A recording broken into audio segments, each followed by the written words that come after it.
Ano ba mga pasok sa low carb? Yung pakwan na yun, pasok sa low carb. No, no, no, no yan. No, no, no pa rin yan. Ito, pasok sa low carb yung tahong. Yung lahat ng ulam na yan, pasok sa low carb, except itong palabok. Yan, lahat ng ulam na yan, pasok sa low carb. Itong kare-kare, lalo na, syempre. Yung rice na yun na malagkit, hindi yan pasok. Ito, pasok sa low carb tong mga to.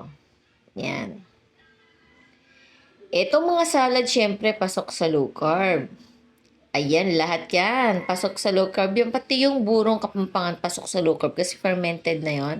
Sisig pasok, lalo na itong lechong kawali, pasok sa low carb. Itong drinks, hindi yan pasok sa low carb. Yung brewed coffee nila, pasok sa low carb, yung magbaon ka lang na stevia. So, ito ay located sa SM Dasmariñas City. Ayan ang presyo niya. Stay fit, stay low carb. Bye!